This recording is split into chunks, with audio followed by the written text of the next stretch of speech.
make it part of your job to reuse. Like, don't think of it as an extra or like a bonus if you have time, or if you think about it, or if the client shows an inclination. No, it has to be like, this is how I function from the get-go. So my eyes are now open and looking and scanning for reuse.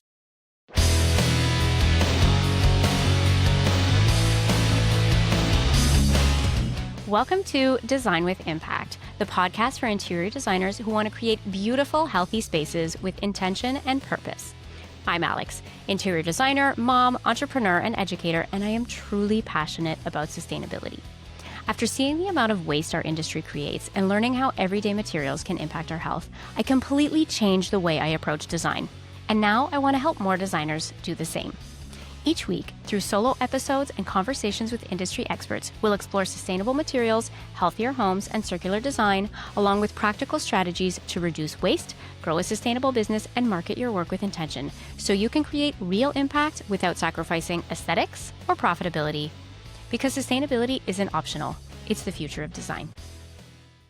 Welcome to the Design with Impact podcast. I'm your host, Alex Shield, and today we're going to be speaking with Philippe Charlebois-Gomez. Philippe is the founder of Studio Botté, a Montreal-based lighting studio known for transforming discarded materials into striking one-of-a-kind fixtures. With a background in industrial design and a childhood spent traveling the world, Philippe developed a deep appreciation for materials and craftsmanship. After gaining experience in the lighting industry, he founded Studio Botté in 2018 with a vision to challenge conventional production methods and redefine waste as a valuable resource. Today, his work focuses on upcycling salvaged materials into thoughtful sculptural lighting, proving that sustainable design can be innovative and beautifully refined. Hi, Philip. Welcome to the podcast. Hi, Alex. How you doing? I'm good.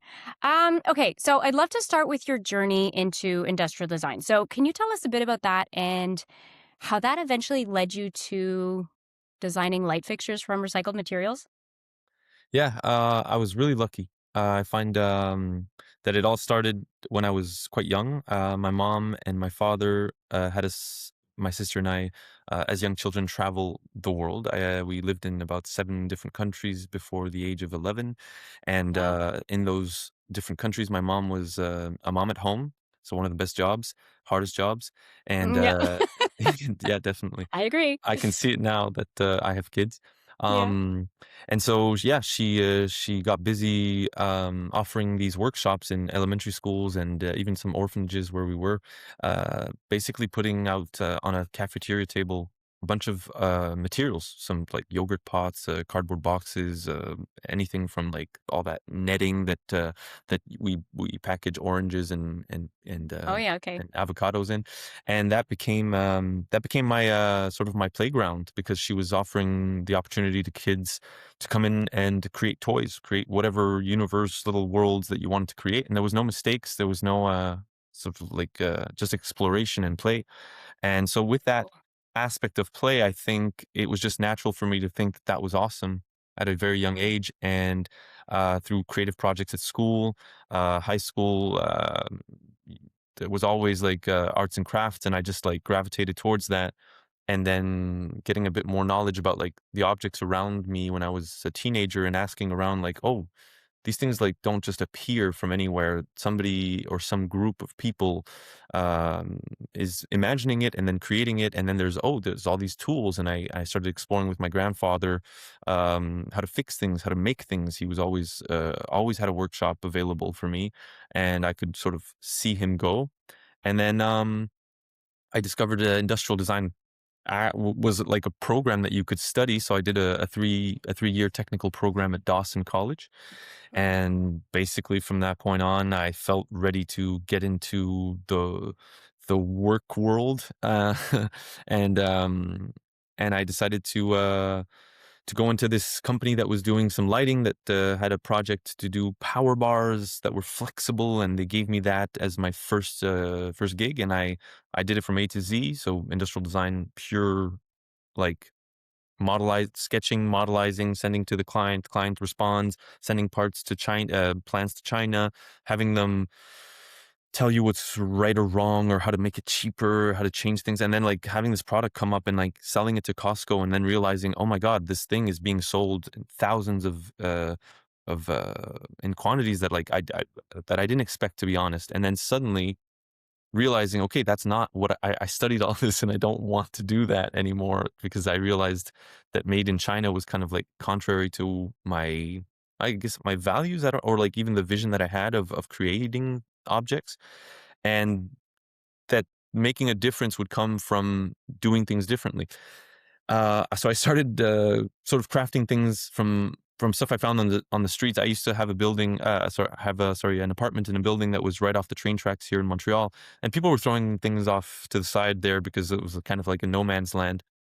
And I would take that and bring it up to the loft, clean it up, and sort of like just wire it up. There was no tools. It was just like very like raw, and through that, some friends saw what I was doing and told me, "Hey, you don't know that there's like a company here in Montreal that's starting up that's like very artisanal, and it was called, it was a lighting company that was just starting up." So I went with my CV the next day because I knew this is probably what I want to be doing, or at least learning about.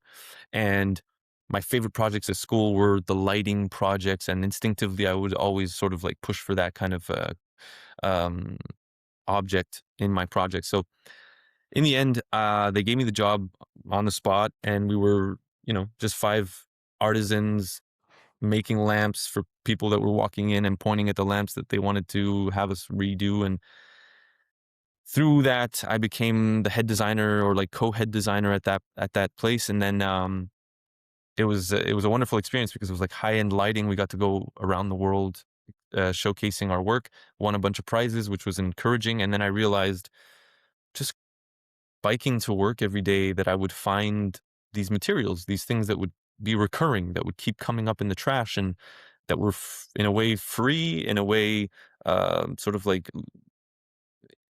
that gave me no guilt again. And I remembered Mm. that feeling that I had when I was a kid in my mom's workshops, thinking, oh, I can play again. So there's like, I can make mistakes. There's no real like consequence, because it was going to the trash anyway. So I'm just Mm. intercepting it the time that it can give me an idea. And you kind of see like when people fish for sport, like it's weird because like you fish and then you can put the fish back in. So that Yes. was kind of like the way I didn't feel guilty about it. And then finally, because I had access to a workshop, I could make these things at night for myself, for my family, just to have that sort of like creative, you know, moment. And and then I know this is probably like the longest answer possible, but like in the end, I had some fixtures that were showcased, and then people started really asking more questions about like, how come you're doing this, and what is it that you're trying to do? And I had to take it more seriously without even having a plan. And then basically it took off once I showcased my work at a design show here in Montreal that's been well curated throughout the year. So that was just basically the right people seeing me at the right time. And it allowed me to quit that other job and start my own thing that really, really was closer to my values. And um, that's how I started making light fixtures out of reclaimed materials from the streets of Montreal. That is so cool. I love that story. And I love how it stems from, you know, your mom having these workshops as a kid and just being creative, because that's what you do as a kid. It doesn't have to be anything specific or done a specific way. You just play and you figure things out. And I love how sort of it stems from that.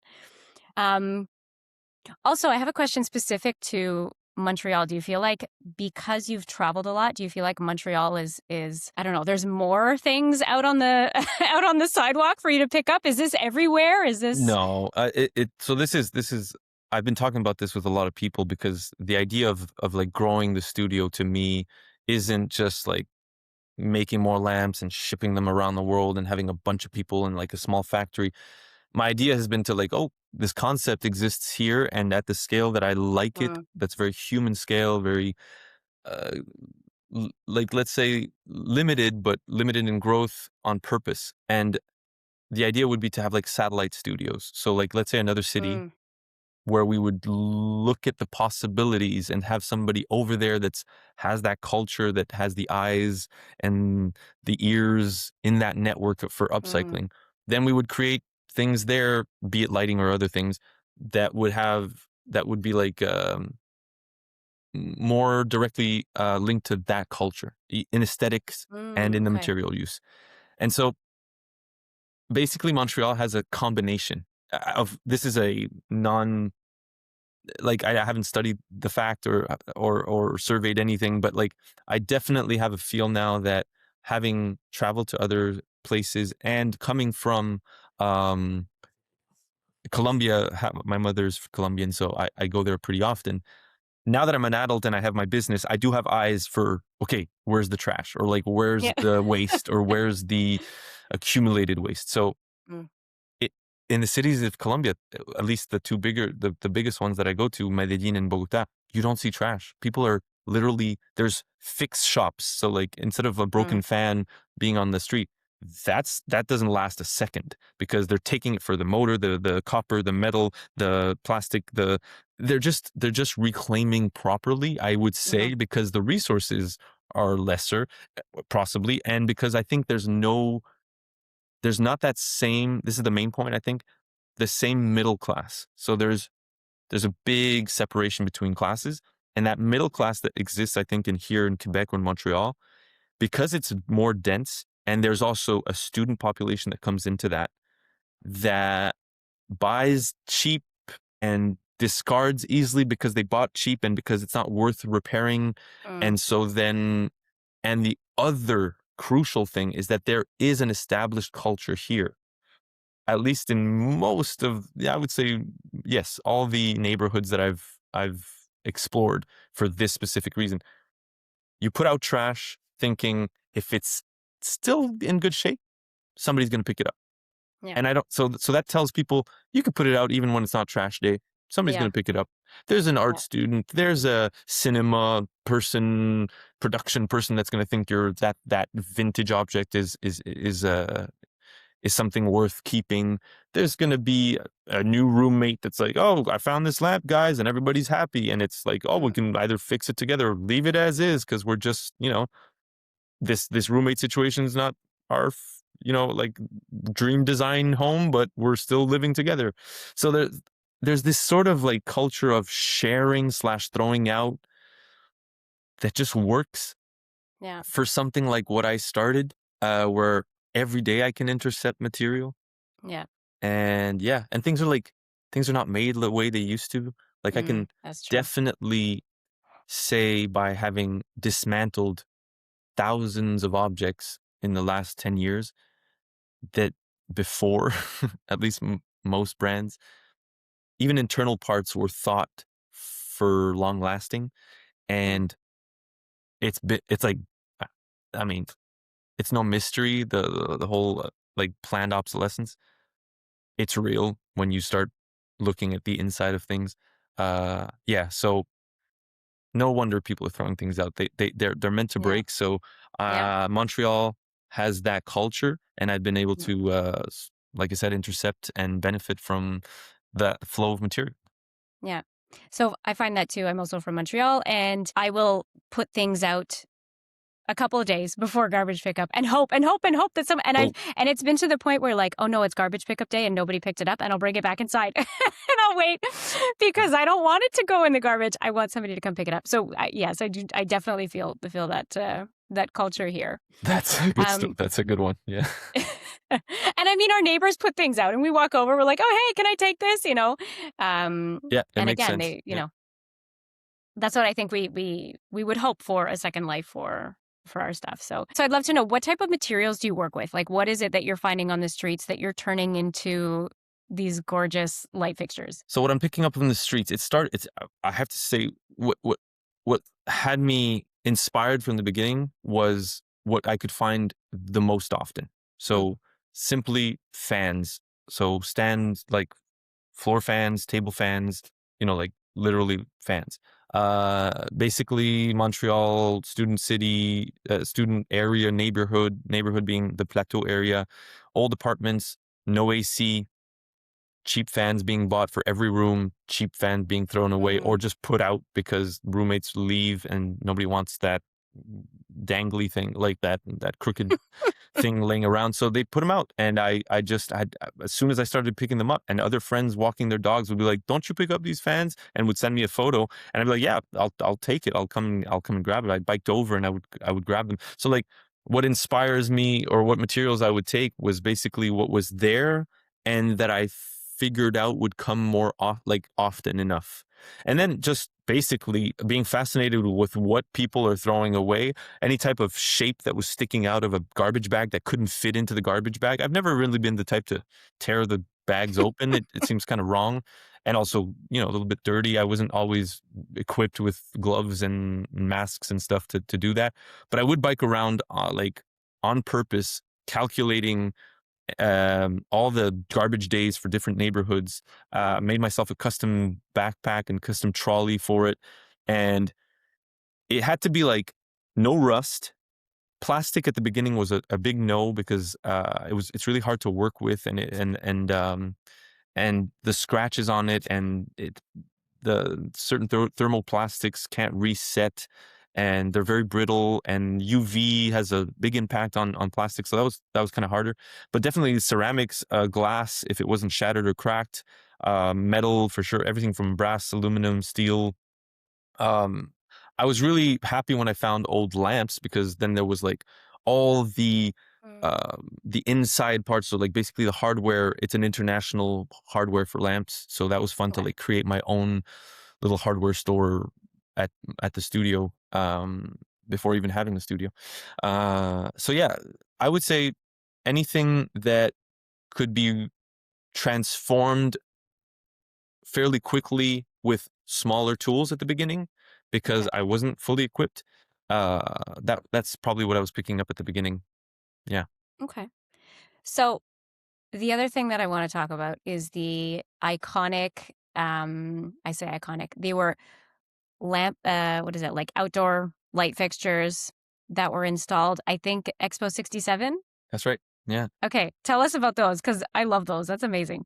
Yeah, those, I mean, now that I've been doing this for about like 8, 9 years, I realized that if I had to have like a tagline or a slogan, it would be Studio Botté made with Montreal. So fait Mm, avec Montréal. Basically that's so because good. people thanks. Because people from Montreal, being close to the studio and the community I've built, they are giving me the material. So I'm doing it with them. So we're making Mm, these lamps with their material that come from Montreal, but with the people also. And so that sort of like created a sort of a habit in my community to flash on, hey, that's being discarded. Maybe that could be useful for Subati. To the point where a good friend of mine, a small business owner here in Montreal, he flashed on the fact that there was an electrician taking down the lampshades of the city of Montreal on his street and just putting them on the side of on the side of the road before chucking them into his own truck, that was now emptied because he had replaced the new heads, and asked that electrician, "Hey, what are you going to do with these?" And he said, "We're actually having to chuck them out. It's been years that we've been throwing these away." So he said, "Hey, can I have your business card? I have a friend that's going to really be interested in talking to you." Excellent. That was the perfect moment. I like that's started everything, having this contact. And so I got in touch with him, and he sort of was sad to tell me that there had been thousands that had been thrown out, but that mm, currently there was about 140 in a container in Dorval. So I drove over right away. That night, it was winter with my girlfriend. We took a communauto, which is a car sharing service here, and we went and took them out of the container and asked him not to put them back, because we'd be back with the truck. And I didn't mm. realize what 140 globes look like. Um, so that was a surprise. It's a lot. It's a lot of empty space being taken over by a sphere made of plastic. And so for Um, people who don't know, it's essentially the lampshade, sorry, yeah, yeah. right? And they're big. They're quite Yes, yeah, wide. seen from the street, they kind of, like, lose their proportion, their scale, because they're up high, but basically it's a 20-inch, diameter sphere, and, quite lightweight, easy to stack, I would say, but you can't, after that, it's empty air, like, empty Mm. sphere that's taking up all that space, Yeah. and, yeah, they were just being, like, sort of mismanaged, I'd say. because they were Mm, being tossed and cracked, and the winter has an impact, like the cold of the winter has an impact on mm, the plastic and makes it more brittle. So we went and salvaged them, and I was surprised to see their their potential. Honestly, like I just knew that the sphere being such a classic shape in design, I needed to explore it. And when I mm, brought some back to the studio, I realized by sanding, cleaning them up, sanding them, cutting some parts out, that there was a very high potential for something very elegant and very warm. mm, And added to that, just this history of the piece itself. So, mm, doing some research, we discovered that some of the streets in Montreal, some of the neighborhoods were embellished with these new lampposts because of the expo, the Universal Expo being hosted in the city.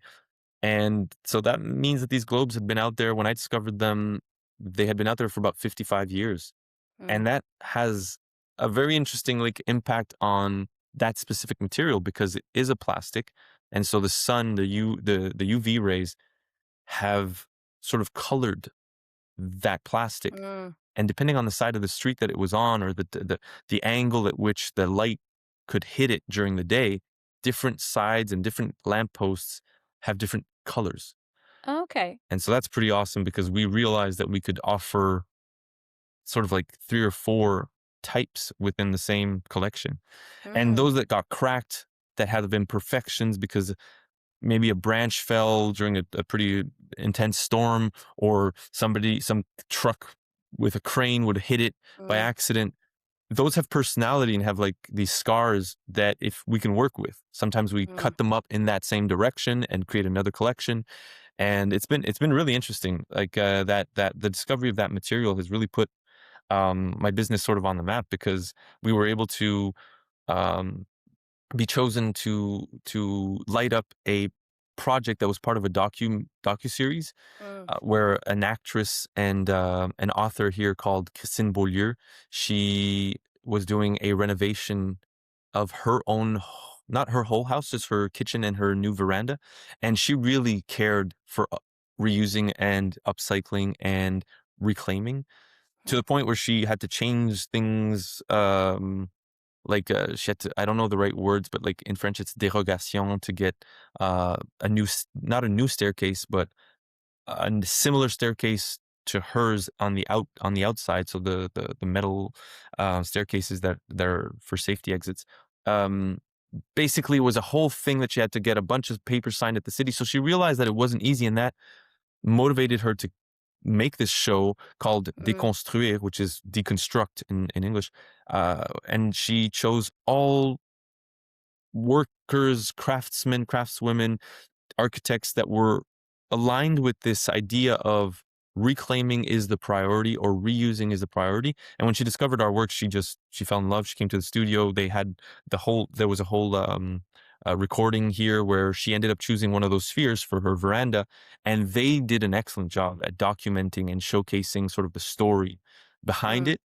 And then I was surprised to see the amount of people in Quebec that saw the show based on the fact that I don't really watch TV, but it was a huge success. And in my community, in the architects, industrial design, and mostly interior designers, they caught on to it. And I mean, we received love letters or like more love emails saying how wonderful it is that these pieces were not being lost mm. and discarded, sort of like sadly, uselessly. So yeah, Yeah. that's led to having this collection that's now we've numbered the globes because we don't have any more. I mean, we have about 100 left, Okay. and yeah. Wow. So when you look at a discarded material, so when you first saw these globes or when you're going around and you're seeing things on the side of the road, what most people would just look at it and say, okay, it's garbage.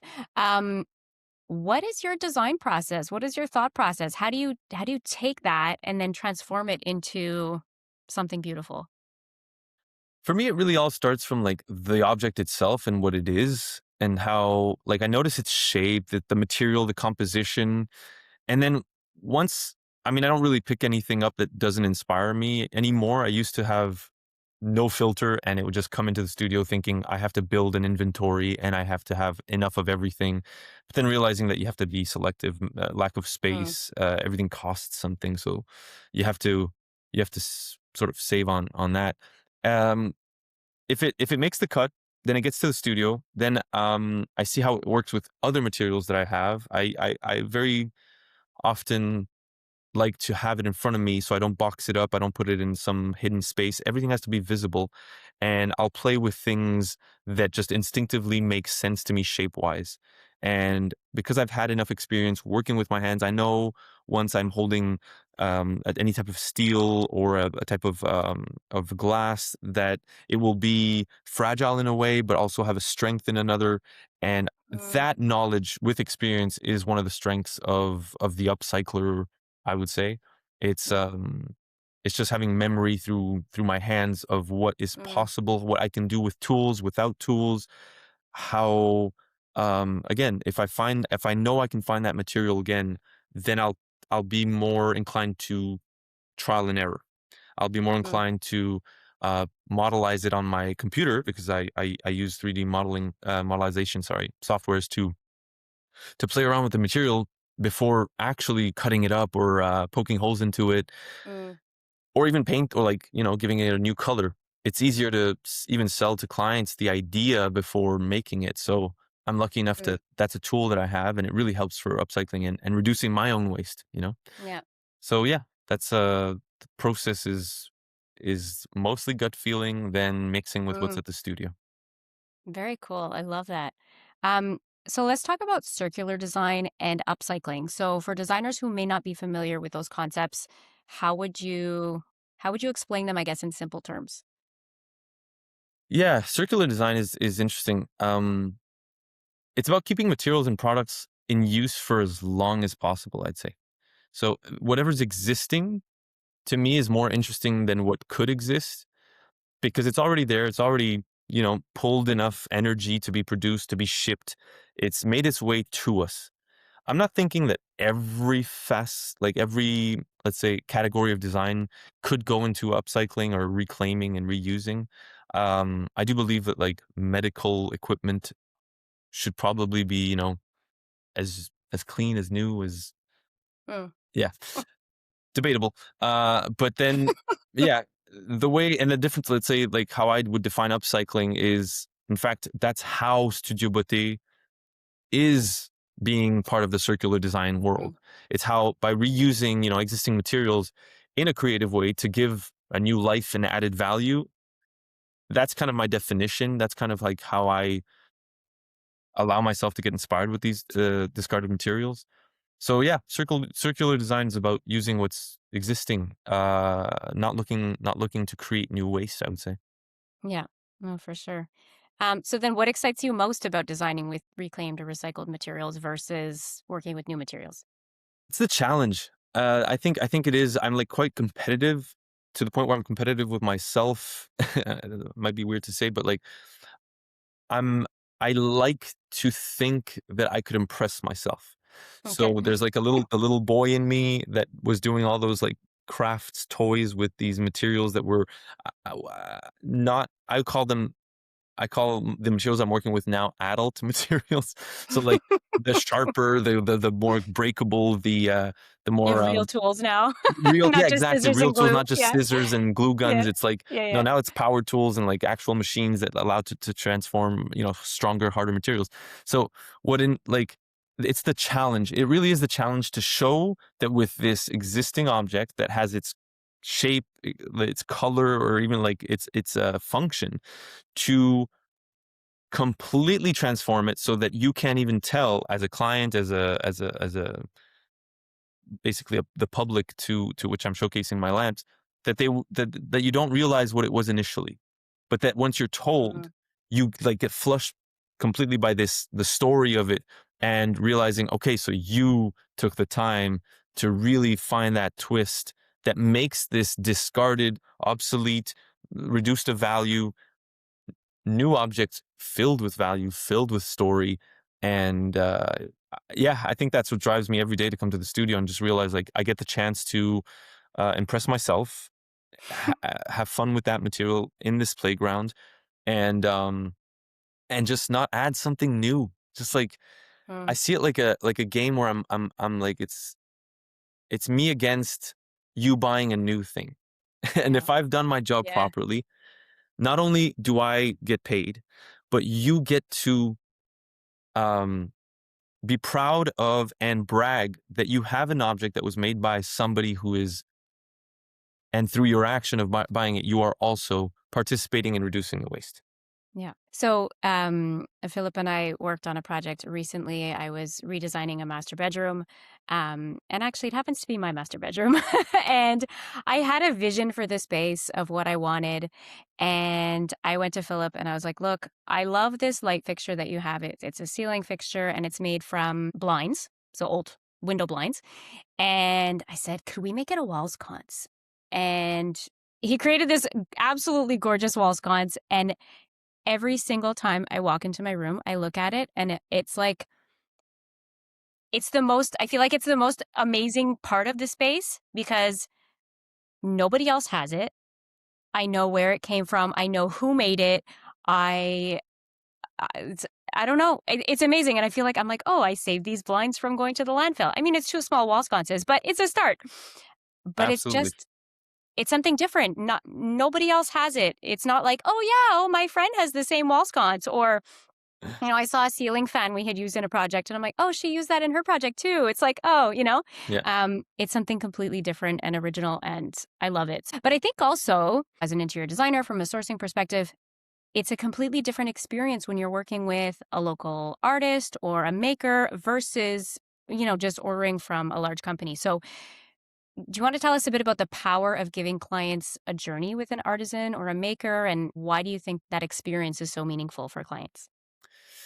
Yeah. So I have two different types of clients. I do often work with interior designers and architects for their clients or for their projects.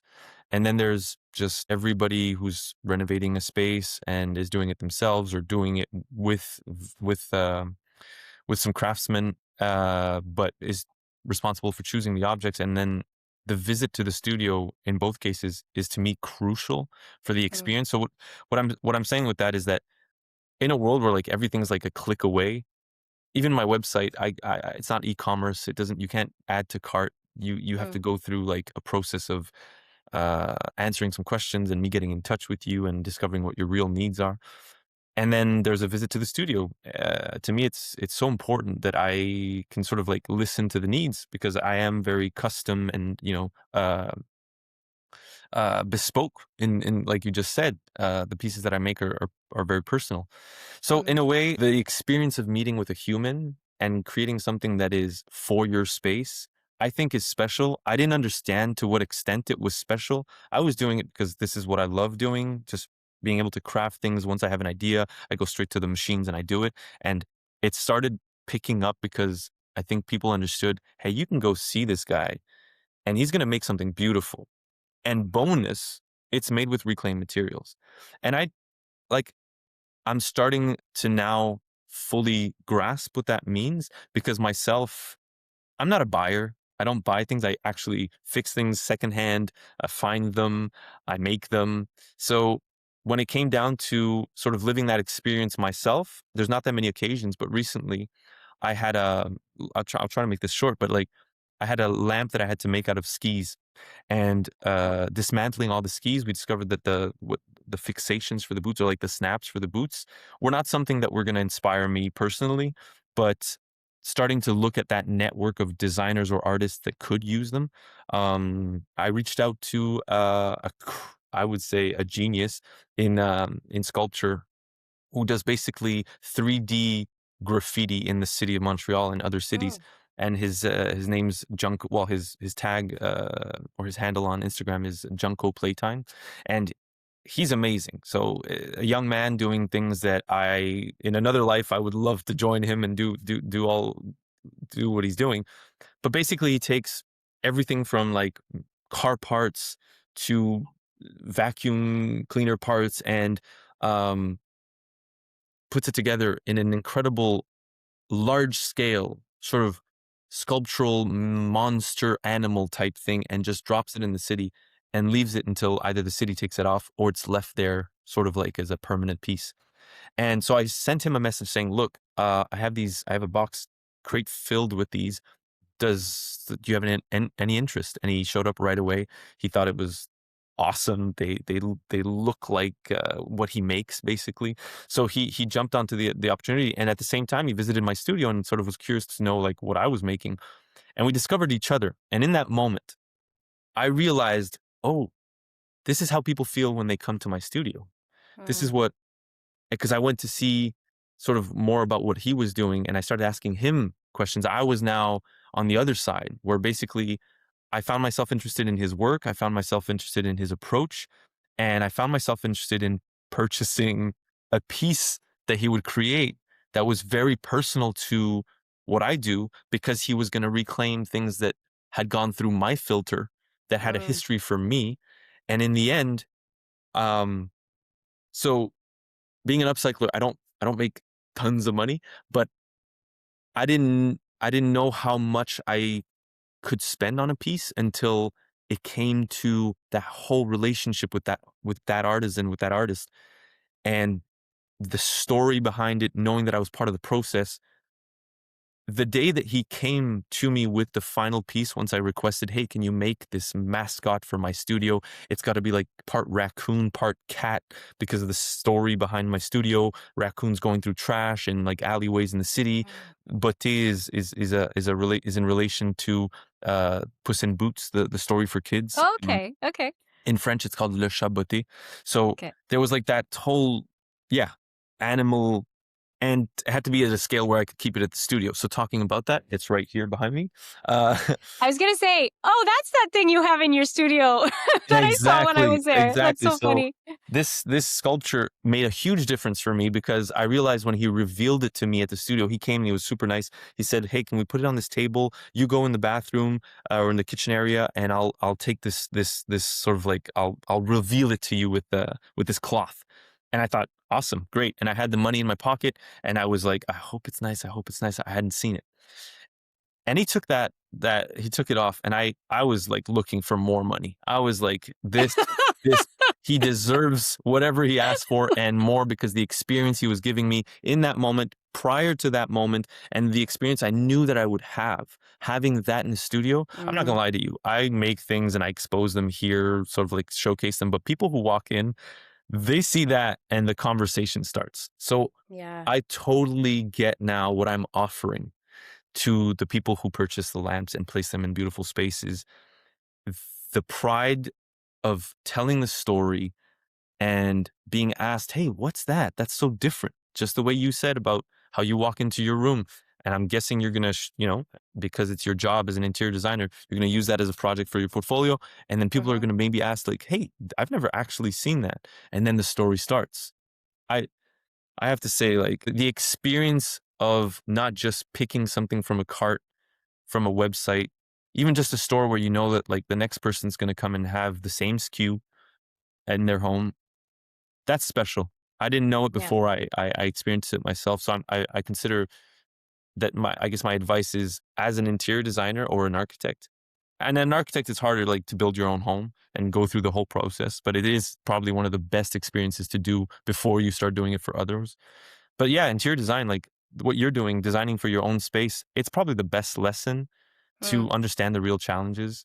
And then if you get the chance to live an experience with somebody who's crafting something bespoke for you, then there's no problem recommending it and pushing it with more intention with your Yeah. clients. I love when a space can tell a story and when there's interesting pieces, talking points, And so when I walk into my room with everything, and I haven't photographed it yet, coming soon, but when I walk into my room, literally every single thing that I chose for a reason. It has a purpose, it has a story. Yeah. And so the wall sconces, it's another story. And it's not just that, you'll see, I don't know, some designers, they'll post things and people be like, where'd you get this? Oh, where's this from? And it's not like, oh yeah, I got this on Wayfair and there's 100 million of them in the world.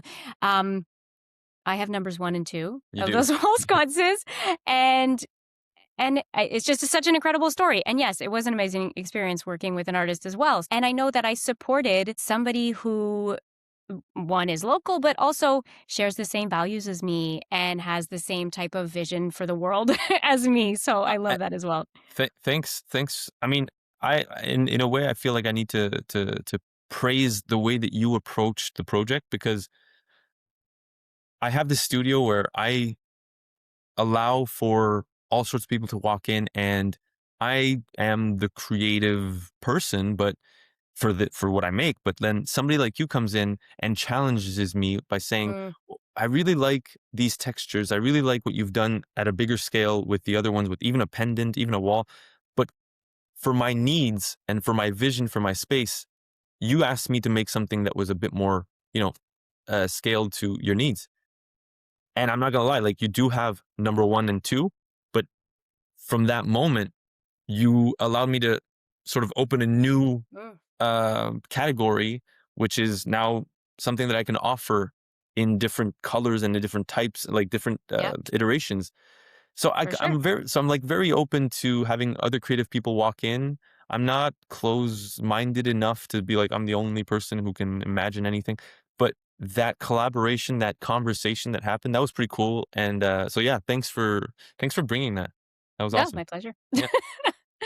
I think this is a lot about what you're doing is also, you're not just making beautiful light fixtures. You're building a community as well. So I'd love to hear more about. Okay, so I watch your stories and I am always seeing you post like, oh, look, this person brought me this. People are bringing you fans, people are bringing you kitchen bar stools, people are bringing you all kinds of things. And when I was there the last time, you had a whole bin of stuff that somebody had dropped off.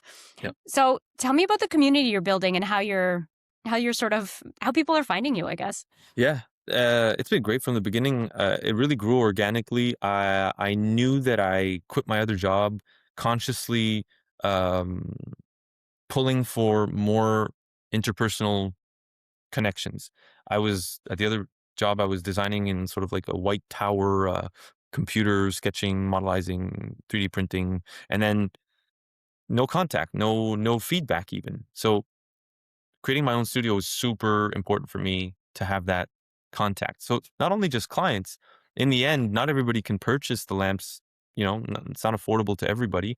Um, so their way of participating was to donate their discarded materials, discarded objects. It came pretty fast that people got the notion that I was reclaiming and made the connection that they could offer me even things that I hadn't looked into, new materials, new objects. And it was as simple as like, send me a photo and I'll answer right away, so that you're not stuck trying to decide if you put it out on the street and I'm going to hold this for this artist that no, as soon as you send me, and I was very available before having kids. So it was like bing bing, Weren't we and all? yeah, it's a huge change, but I'm glad there's an evolution, and I'll speak to that later. But yeah, basically, that community was built through social media, seeing how I was collecting in real time. People were sending me a photo. I was biking over, grabbing it, thanking them. I had little cards that I would like handwrite to thank them, that had this nice graphic that could remind them that they had done that for me. And then I would sort of post the lamp that would be made with those materials without necessarily tagging them or anything, but just like letting them know, like, we we we we went forward with this material that you gave us. Hmm. And through time, I'm surprised because it just evolved organically again. It's been less one-off people in their homes giving us, like that one fan or that one lamp or that. It's been more like local companies realizing that we do upcycle, that we do reclaim, and that have like basically a waste problem or a production mistake that has is taking up space in their commercial space. Um, so they contact us and we see if we can make a quick pickup, or if there's too much of an amount, then we have a collaboration with some nonprofits that can store them for us, and then we attack the material with the idea of designing something new and something beautiful, and then it moves on to be something that we can sell on our platforms. Um, yeah, it's interesting because like even architects and interior designers have started picking up on the fact that, hey, I'm gonna flip this place. What in this space Hmm. be reused by people like me, by creatives like me. So yeah, it's evolved. The word has been like the word to mouth has been awesome for that. Mm. The social media helps enormously. I've just recently posted a video, a reel that shows really a moment that happens quite often, and I showed it for the first time, like quite raw. I'm walking. In this case, on Mondays, I have Mondays off. I spend the day with my kids, and I have the my son strapped onto me and my daughter in the carriage, and I'm walking a couple of blocks away from my house, and I see a recycling bin, and I recognize a fan from miles away. I know exactly what its shape is in a black plastic bag. I know what it looks Yeah. like coming out of a bin. So I decided, okay, I'm gonna film this moment because it's like typical to me, and it's kind of like a memory I wanted to have for the kids to let them know, hey, you were part of it too. So I feel myself going to the bin, opening the bin, and I have the dog too that's there. So it's like hard to hold the fan. So I think, hey, I'm just going to have my daughter hold the fan. I gave it to her. She was happy with the little gloves and she was, telling me, like asking me all the questions possible. She doesn't really realize yet, she's only 2, what I'm doing. But yeah, we brought it to the studio and I added it to the collection and I filmed that whole process. And surprisingly enough, not that I had been trying to do anything that was gonna, go viral or anything, but at my scale, that video that I posted went absolutely viral. It's at like 400,000 views now, and Wow. um, in the space of a week, I think I doubled, not doubled, but I 50% more followers. And then Wow. I do check who those followers are, and it was like this entire community of craftspeople and people Mhm. doing upcycling and people and a lot of architects, designers, photographers, and um, yeah, people that are in creating. And I realized, oh my God, there's so many people that are happy with what I'm doing with these things that it was so encouraging. So, anyways, yeah, That's amazing. it's I think in my mind it's like I've come to a point where now people are understanding that it can feel good to contact Studio Botté with their discarded materials so that they can be like taken taken care in a more responsible way Mm. than just chucking them. Yeah, I Yeah. love that. And I love having your kids in there too and like being part of the story. That's awesome. Um I want to ask you as well. You only ship within a certain radius. So why is that important to you and your small business? Um, I've always had this idea that growing my business with no control was going to be a problem because I came from my old job. Basically, if growth was survival to them. We went from being 5 employees to 55 in about 4.5 years and shipping around the world and doing showcases in Milan, Paris, Belgium, New York. And it made less sense to me once I saw the amount of waste that was being created to just produce and showcase and becoming one of these like almost like close to and not even well not necessarily close to but sort of emulating what the fashion world is doing, which is creating collections just to have the new edge. And it didn't make sense to me because also to create a new collection and make sure that you have enough, it takes a lot. It takes a lot. So the faster you want to go, the cheaper it has to be. And in my Mm, mind, I want it to be extremely creative. I wanted to have all my ideas come true. And that job was not allowing for that to happen. And then when I realized, hey, you can make one offs and you can have the material already be existing. So you just have to give it your personal twist. And then you have an object that's functional and desirable and you can move on to the next thing. That was how I approached creating my new business. And then the realization that I wanted a person to person relation with the clients, mm, it just made sense to keep it tight. And beyond that, the aspect of keeping things local equals less transport. mm, And less transport was just like the most basic, well, I'm not going to have a very high carbon footprint. I don't mm, calculate any of it, but I just know that if you avoid making that number high, you don't need to calculate it, at least not mm, at my scale. And then added to that, there was the fact that I was reusing or giving a second life to existing materials that had already, pulled all that energy in Mm, transporting from offshores to here. I don't know. It just made sense to be able to keep in touch with the people, have the word to mouth work, not get lost. That my reputation would be like solid if I could meet people and shake their hands and have people come to the studio. That sharing of materials made sense too. Even just being responsible for like the post sale relationship of, if mm, there's a problem, I can fix it, replace it. Um, Go in person and help electricians install it properly so that the client's mm, super happy. There's all of those aspects made it very clear to me that uh, trying to invade, trying to go beyond these that 650-kilometer didn't make sense. At mm, school, all the students in my design class, we were told, you know, local, local, local. And when the pandemic hit, it was like buy local, buy local, buy local. It doesn't make sense if local is across Canada. It's the mm. same distance as a flight from here to like Europe in a Yeah. way. So, what is local? I had to question myself, and I realized through my very first project with a small coffee shop that their intention was to do the same thing, to be as local as possible, at least in the beginning. I don't know if they kept it up, but the owner told me, I'm trying to supply my coffee shop at a maximum of 400 kilometers from the actual location of the coffee shop. Okay. And that just, it really put like the idea in my mind that that's what local is. Hmm. And that's how you're going to keep, in my case, I realized I really don't like add to cart. I don't like buying art from a person that I can't meet. I'm keeping it 650 kilometers because of also the idea that there's like, I don't like the idea of borders between countries.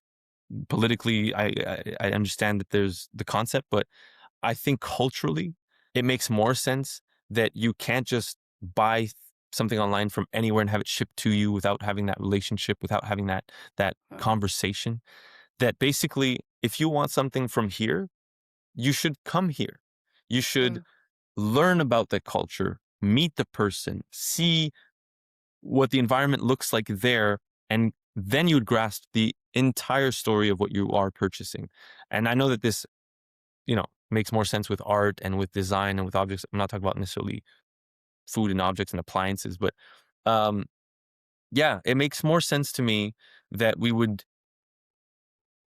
create these cultural borders so that not everything just becomes gray, so that not everything mm, is accessible at all times. It's that you show up and you discover, you show up and you learn, and there's an exchange. mm. So, yeah, I keep it You're not just close. you're not just selling a product, you're offering an experience. I would say so, yeah. Yeah. I love that. That's amazing because I think part of the problem is that everything is so accessible and you can go online and purchase something and it arrives the next day from who knows where. Yeah, I definitely think that's part of the problem and I love the experience of for me one of the I don't know, one of the things I love the most about what I do is meeting meeting the people, is talking to the people, is developing those relationships with the clients, but also with the suppliers and the people who are making the products that we are ordering and consuming and bringing into our home. So, um, I love that you've sort of worked that into your business model, and it's yeah, it's all part of the experience of working with Studio Botté. I love that. Absolutely. I'm going to go back to something you said earlier. You had mentioned, if an interior designer is designing a space and they are, taking things apart, they're going through sort of the demolition stage. Do you have advice for interior designers on how they could possibly start to see demolition or renovation materials not as waste but as a design opportunity? That's a good question. I have a hard time imagining being in their place, because in your place, because you are working very tightly with clients, you are almost, like, sometimes it's babysitting, sometimes it's psychology work, sometimes it's It's a lot of education. things. So, yeah, and you can have, awesome clients that have the best intentions but no budget, and then you have crazy budgets but like people who don't really grasp the importance of every choice. Um, yeah, so kudos to interior designers who take a project from A to Z and can guide their clients with these decisions and show patience.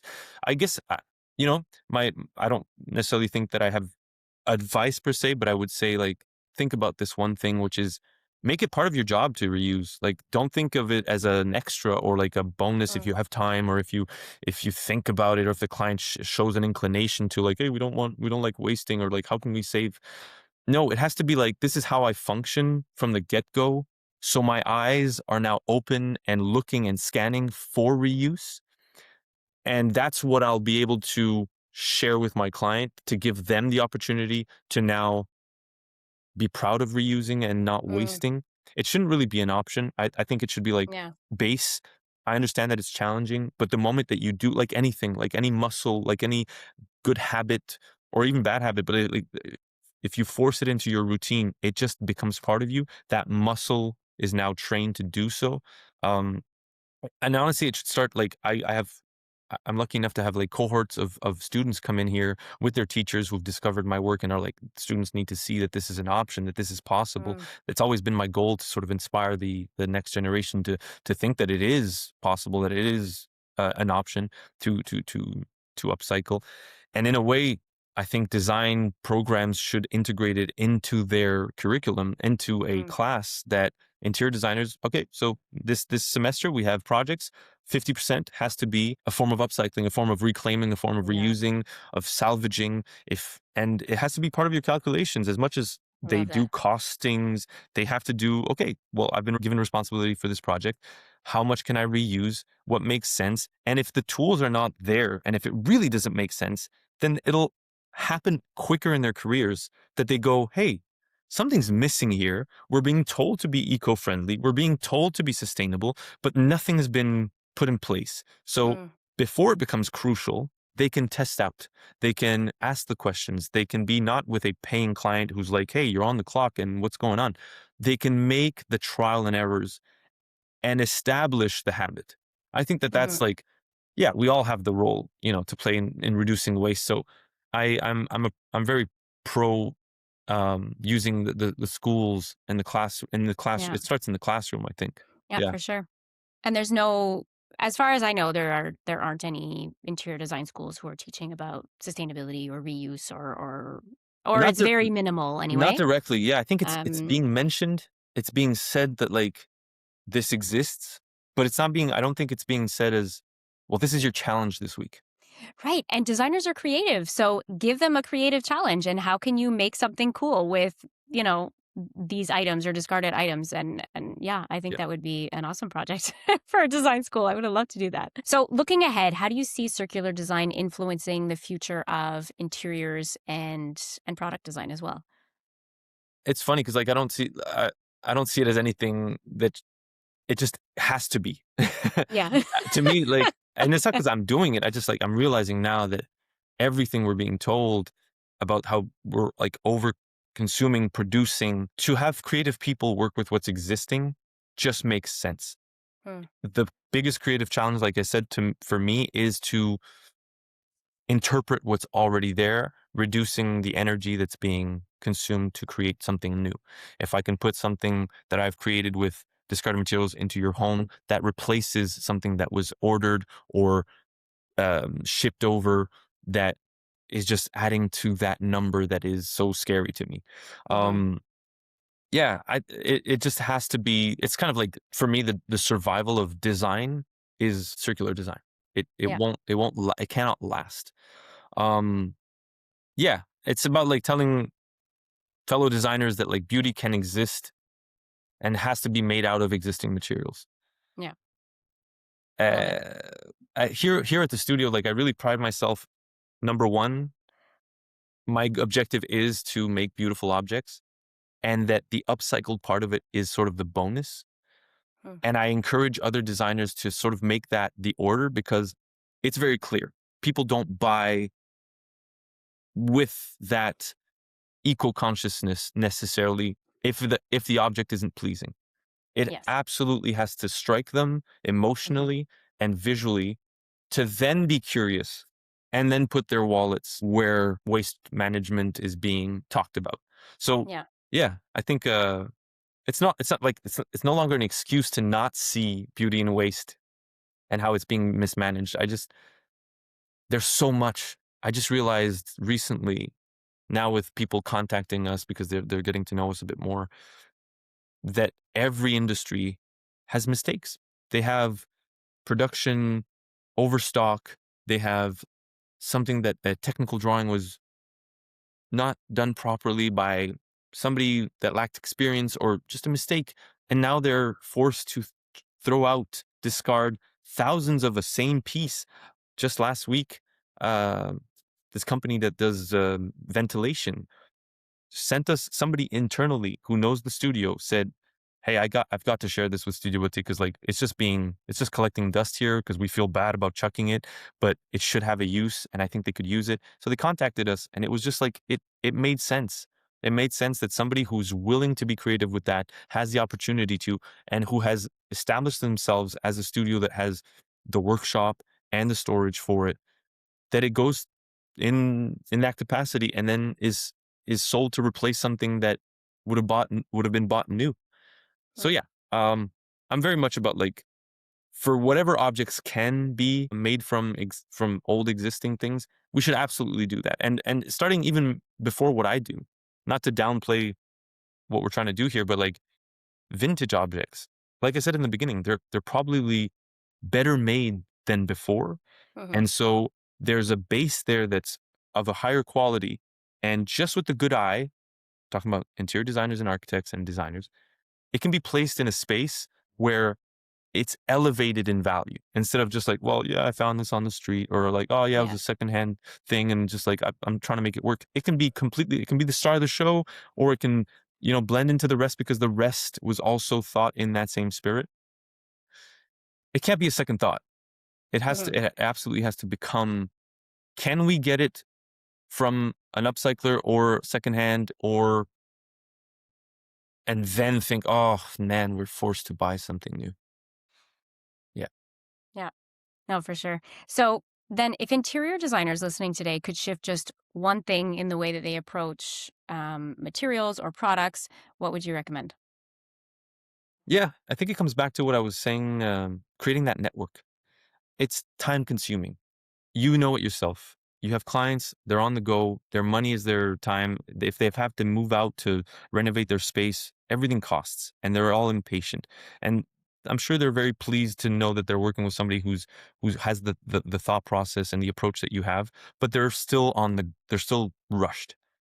So interior designers should have, I think, in their back pocket, but even more than that, just in the equivalent of today's Rolodex, all the contacts that would quickly respond to a material that's got about to be discarded, or I don't know, textile, flooring, old furniture, old lamps, window panes, windows, glass, anything that they've identified as possibly reusable material, that they should have like a network of people that they contact real fast, Mm, that answers real fast. I'm talking about artists. I'm talking about designers like us. I'm talking about students, even student faculties, design faculties that are like, yeah, if it happens to be like a project where they're emptying out an entire floor and there's just a bunch of cubicles because that's outdated, contact a school and tell them, hey, I have 100 of these panels that are separating cubicles. Make it a student project. So, anyways, I'm going deep into that, but that's basically like create that network so mm, that you look great, fast, clever, useful when it comes to flipping a place that has a bunch of materials that should not go into a landfill. yeah. Equip yourself in advance with those contacts. Don't do it when the material is hot. Mm, Storing it is going to be a problem. right. Transportation is going to be a problem. You don't want to manage that. Have Yeah. other people manage it. Yeah. So creating that network, having those resources readily available. Readily available. Okay. So I would love to know, of all of the light fixtures that you have designed and created, do you have a favorite? And is there a story behind that and the materials that you used? There's definitely many favorites, and there's definitely a Okay. story behind absolutely every one of them, Mm-hmm. based on my approach of upcycling and reclaiming materials. It's tough. I mean, the globes, the lampshades of the city of Montreal did allow for my studio to have a piece of the city that I love, the piece of the city that allows me to do what I do. Um, and offer it to people who've moved out of the city and who want to enjoy a piece of history. I don't think that's necessarily the one I would pick for this. The fan collection, um, the fan guards that make up many of the lamps that we create here at Studio Botté. I have a love for because they really pushed me into my craft. They allowed me to understand I really am holding something that could work. My first design showcase was only those lamps, and I was surprised to see that people took their wallets out and paid for them. So there's like a love for that moment, that feeling through those lamps. But if I had to pick, there's a there's a collection that's called PDP. That's an acronym for, in Spanish, Pájaro del Paraíso. Most of my lamps and the collections that I work that we create are named after sort of like a derivative of a word that is Spanish. My mom's Colombian, so I'm trying to always sort of give her an homage, or Yeah. so we name the collections in different ways with the Hispanic roots. So PDP, Pájaro del Paraíso, which means bird of paradise. It Mm. just came to me, this collection, through, I found at a secondhand store, maybe a business or somebody's home had emptied out about 20 blinds, 20 metallic aluminum blinds, and I thought, well, here's basically a material. I didn't even see it as, there's blinds. What should I do with these blinds? It was like there's so many of them accumulated that it just looked like something that I could go to a hardware store and take aluminum. Like, they didn't even have a color. They were like reflective aluminum. So to me, it just felt natural to go and get them. The price made sense to me. I brought them to studio, and I had enough to test. I had enough to like trial Mm. and error again with no guilt.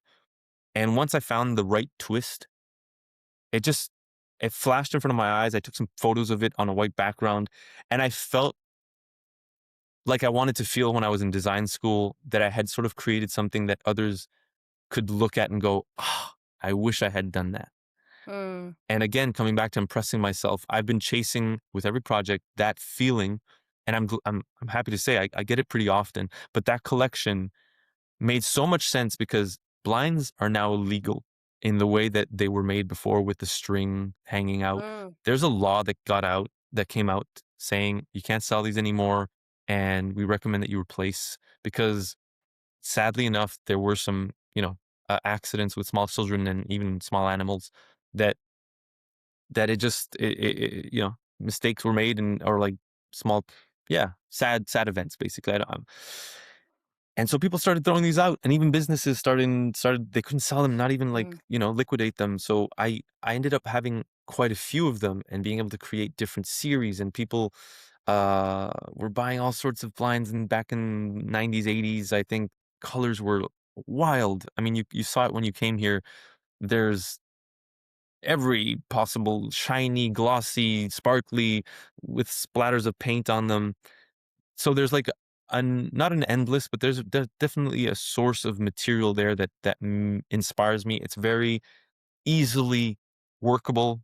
I mean, it's a very thin sheet of aluminum that I can, with simple tools, create different fixtures, and the lightness of it allows for bigger pieces to be made without the fear of weight. And Mhm. yeah, I think the PDP is something that, if I had to, let's say, expand my business and break the barrier of 650 kilometers so that more people could benefit from an upcycled lamp instead of a new lamp, made with new materials, I think that would be the first one that I would open up to. And like the Okay. analogy that it's a bird and I'm like freeing the bird, but like that it can fly That's further. good. Yeah. It is a lamp that can be packaged in a smaller package than most of my other lamps. So yeah, it would be sort of like the messenger bird to spread the word about upcycling that I would send Mm. out. Yeah. I also love those. They're beautiful. Philip, thank you so much for joining us. I always have such a great time chatting with you. Before we go, if our listeners are interested in checking out your lighting collection or connecting with you, where can they find you? Yeah, we're on pretty much all platforms. Instagram, the handle is studio.botte. And the our website is studio Botte.com. Uh, it's pronounced Studio Botté, but you can't really put the accent in the website, the Oh, yes. URL. So yeah, Okay. and Facebook as well. But honestly, Instagram is probably where you'll see our most recent. It's faster for us to be able to post there and our stories and the making of and all that. The website showcases projects that were really custom made for interior designers and architects. And most of our collections are there, showcasing things that we can reproduce, and also pieces that were just one-offs to showcase what's possible, but not exactly the same that you'll get. Okay. Yeah. Amazing. I will add all of that in the show notes below. And thanks again for joining us. Thank you very much. It's awesome what you're doing and the community that you are building.